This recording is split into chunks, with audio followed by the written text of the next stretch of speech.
selamat pagi anak Ibu. Pagi, Bu. Sebelum kita masuk pembelajaran hari ini, Ibu absen dulu ya. Amila, Febri, Puji, Hazlina, Ipah. Oke, sebelum kita mulai pembelajaran, silahkan seperti biasa, Ipah pimpin doa.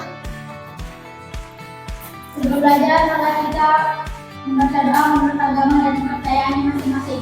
Doa dimulai.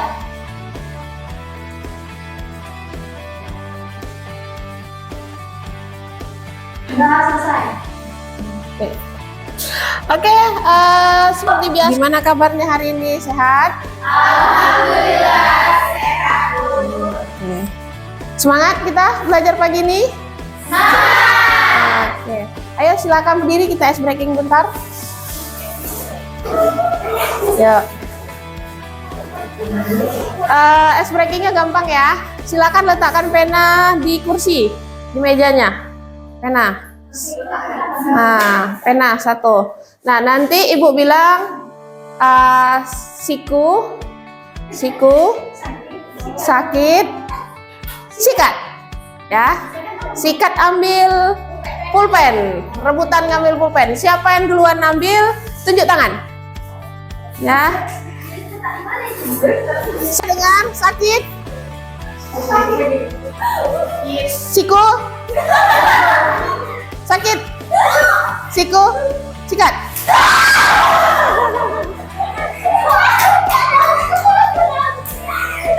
Oke, silakan tepuk tangan.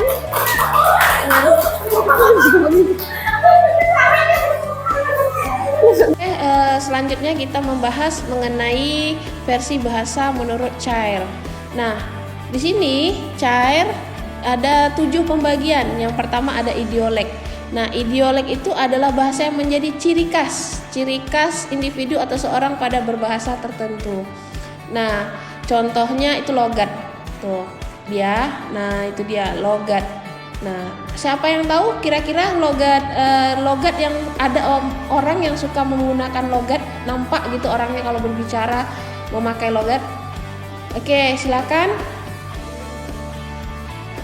Oke, iya, itu dia presiden kita Bapak Jokowi. Nah, Pak Jokowi itu kalau berbicara mau pakai bahasa apapun pasti dia pakai logat Jawa. Nah, itu dia. Mau dia dimanapun, mau pakai bahasa apapun, mau bahasa Inggris, bahasa apapun, tapi logatnya pasti akan nampak bahasa Jawa. Nah, kemudian kita lanjut dialek. Nah, dialek kalian bisa lihat nanti. Nah, ini dia, itu dialek. Nah, dialek itu adalah bahasa yang digunakan oleh sekelompok masyarakat dalam wilayah tertentu. Ada yang tahu sekelompok wilayah tertentu? Contohnya, ya itu dia bahasa Minang. Nah, bahasa Minang itu di mana dipakai? Di kelompok mana dipakai? Ya di suatu daerah. Nah, suatu daerahnya seperti di Sumatera Barat. Nah, kemudian ini saya ada kertas. Nah, kertas ini nanti kalian tulis tentang sosiolek. Nah, sosiolek itu kan ini bahasa yang dipakai di sekelompok masyarakat atau golongan tertentu. Nah, jadi silakan kalian tuliskan di kertas ini bahasa-bahasa yang sering kalian dengar. Contoh seperti bahasa-bahasa gaul. Nah, bahasa gaul apa yang sering kalian dengar di kehidupan sehari-hari saat ini?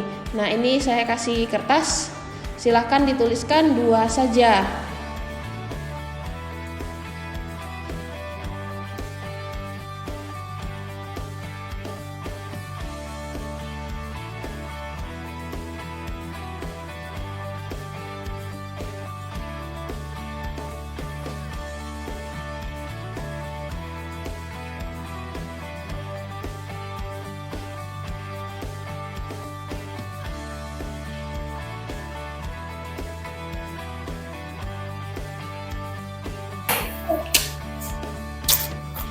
Nih guys, Ada 2 kata gaul, spill dan gabut.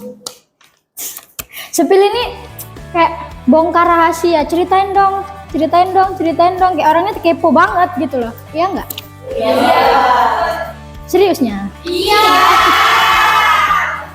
Gabut ini kayak orang nggak ada kerjaan dan nggak tahu mau ngapa-ngapain. Ini bahasa gaul kali nih. Gabut disingkatnya jadi gabut, bener nggak? Bener.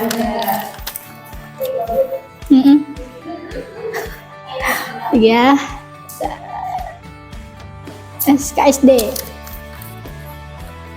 SKSD dan sefrekuensi. SKSD sok kenal sok dekat, jadi ini sokap, sok akrab ya, sok akrab. Bener atau enggak? Bener. Disingkatnya kayak gitu kan. Sefrekuensi berarti sepemikiran, bener nggak? Biasa kawan-kawan sama-sama gilanya itu, ketawa nggak jelas gitu. Oke. Terima kasih Pak untuk info silakan.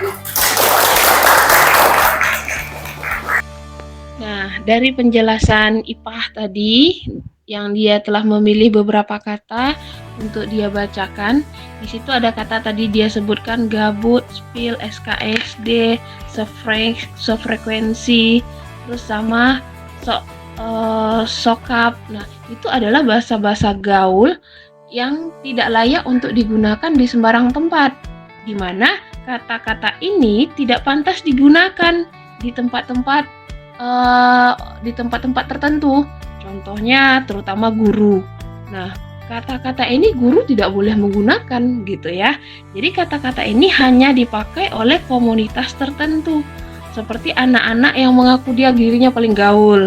Nah, kata-kata ini juga kalau tidak tepat penggunaannya, kemudian sasarannya, bisa menjadi malapetaka bagi yang mengucapkannya. Contohnya fenomena yang terjadi saat ini seperti perundungan atau yang biasa dengan bullying. Nah, itu tuh berawal dari kata-kata yang dilontarkan oleh anak-anak atau segerombolan orang atau satu orang kepada orang lain yang tidak pantas penggunaannya, sehingga menyakiti hati orang lain. Nah, itu kan berawal dari kata-kata gaul ini tadi. Nah, baiklah, untuk penutup hari ini, simpulannya Ibu harapkan mahasiswa Ibu dapat setelah belajar bahasa baku ini dapat memilih atau memilah bahasa-bahasa mana atau kata-kata mana yang pantas digunakan. Nah, baik itu berkomunikasi dengan orang tua, berkomunikasi dengan anak atau adiknya, itu harus bisa dibedakan. Contoh, tidak mungkin kan kita memanggil kau kepada orang tua. Nah, jadi kata itu kan kasar. Nah, jadi di sini Ibu harapkan setelah pembelajaran ini kalian bisa memilih atau memilah kata-kata tersebut.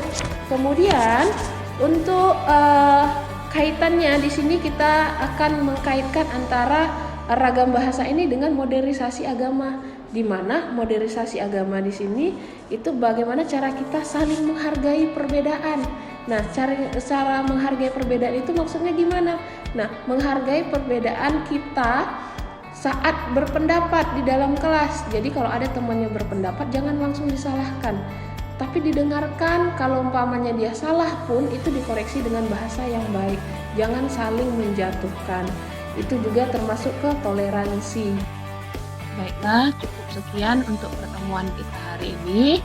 Minggu depan kita lanjutkan lagi, masih berkaitan dengan ragam bahasa, dengan fungsi dan kedudukan bahasa Indonesia. Nah, jadi setelah kita bahas ragam bahasa ini, Ibu harapkan kalian bisa membedakan penggunaan ragam bahasa, menggunakan kata-kata yang baik dalam berbicara, memilih kata-kata yang baik dalam berbicara, menempatkan sesuatu pada tempatnya. Nah, jadi, Ibu, minggu depan kita mulai dengan materi yang baru lagi, tapi masih berkaitan dengan ragam bahasa, yaitu tadi apa Ibu bilang, fungsi dan kedudukan bahasa Indonesia. Baiklah, untuk hari ini Ibu cukupkan. Wabillahi taufiq wal hidayah. Assalamualaikum warahmatullahi wabarakatuh.